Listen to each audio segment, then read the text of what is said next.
Hello,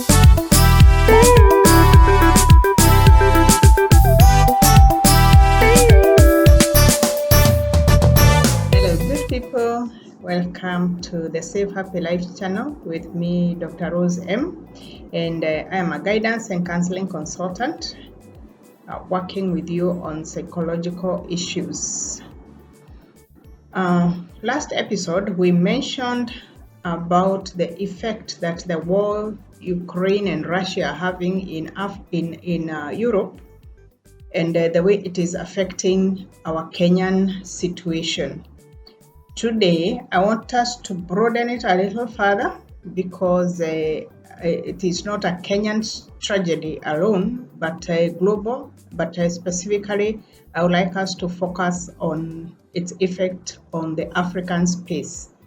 We all remember that Russia struck Ukraine on the 24th of February, and today is day 24th of this war on land, on water, on internet, in the air, and all. And this war has affected, like we saw, Kenyans in a very special way, because their chapati has gone up, their mandazi will go up because the wheat flour that makes those products, those edibles, has gone up. So it has also affected tea, because the tea market Russia imports a lot of tea. In fact, it's the fourth largest importer of Kenyan tea, and now the tea cannot go there. The fare will go up because cost of fueling vehicles is going up, and the farming inputs because of fertilizer, and on and on and on. There are a lot of things that will have a chain reaction. But like I said, this is not just a Kenyan issue alone, but even in Africa, because Russia and Ukraine export around 30% of global wheat, and a lot of corn also comes from Ukraine. And this being primary exporters of these cereals, that means they'll affect the countries that import largely from those two countries. I'm thinking about a country like Egypt. I'm thinking about a country like Sudan. This now will have a ripple effect where we shall have countries that import from these bigger importers. A country like Somalia imports the bulk of her wheat from Egypt. What does that do? Of course, it simply means there'll be a shortage, and where there is a shortage, of course, the price goes higher. That being the case, we can all see that the bread, which happens to be the staple food in most of these North African countries, is going to feel the effect of the Russian missiles. But we're just trying to recover actually from the COVID-19 effects, and now here comes a bigger issue. What happens to the mind of the citizenry of these countries? Today we look at the psychological changes that we shall expect, or we are likely to face as this war in Ukraine continues. We shall have heightened panic buying, or that will be triggered by the law of supply and demand, and also the information that the source is blocked or has dried up. Remember what happened when COVID-19 came pouring? We all dashed to the pharmaceutical outlets to buy face masks. That changed the price, and the prices went up, and even there were shortages at the initial stages. This is already being felt in some countries, like in the USA, where the citizens have dashed to buy what is called potassium iodide tablets that are said to counter the effects of the nuclear or the the radiation poisoning from the nuclear effects. That went out. People went out to buy these tablets, and the prices shot from $14 to $150. This is because it was said that this war might become nuclear. But that is still, we still have not gotten to that stage, and I pray and I hope that the war will not go nukes. We shall be having elevated anxiety levels. This is the desire, because of the desire to keep watching these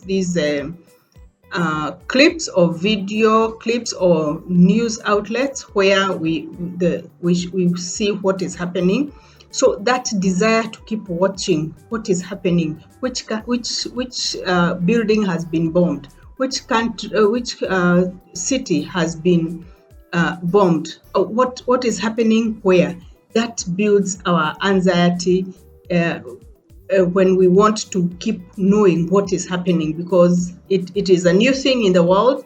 We've been hearing of the Second World War, the First World War, but we never knew, or our generation has not experienced firsthand this kind of global war. And this elevated anxiety that will come from that desire to keep watching these videos will now trigger addiction to this video. The human mind is wired in such a way that it wants to follow up on human catastrophe.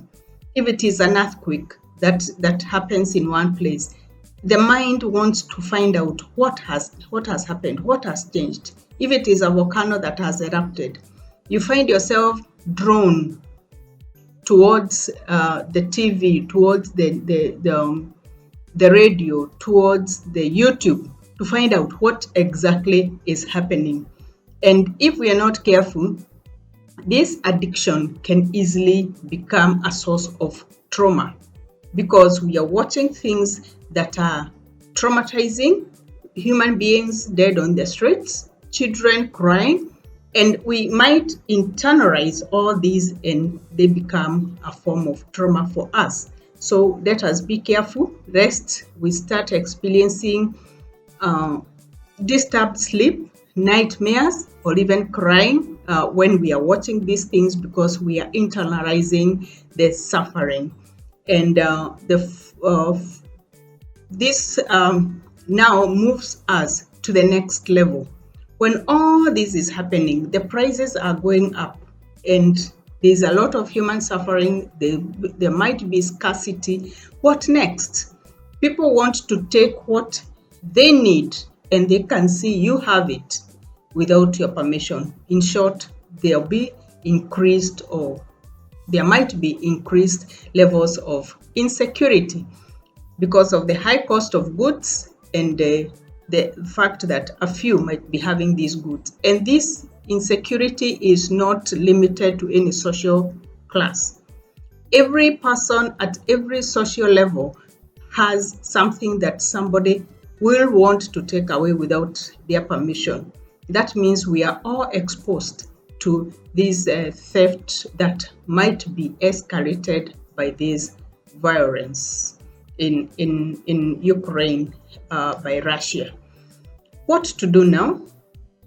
Let us be critical in looking at how the events are unfolding, and we must know that some critical areas of our life will change. For example, if it is fair to work, it will change. If it is the cost of bread, if the war goes on, the wheat price is going up, and therefore the manufacturers will, of course, increase the price of wheat flour, and that means that the price of bread, your bread at the table, will go up. Let us seek for practical ways around it at individual level, and we stop joining the masses to complain, that will give us a lot of hopelessness, because everybody is saying there's trouble here, there's trouble here. There's nobody who is giving you a message of hope. Let us not join those groups that are going to increase our levels of helplessness or hopelessness. And also, let us be cognizant to the fact that we may be discussing as a group. You may be sitting as a group and complaining about high cost of living, high cost of bread, high cost of fuel, high cost of this, high cost of that. But we may be working as a group, but you don't know the depth of my pocket.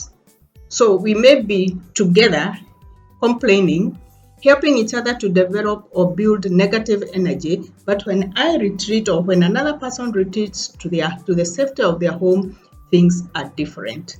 Let us know this is time for individualized self-examination and individualized coping strategies. Until next time, God bless you. Keep sharing, keep subscribing, and bye-bye.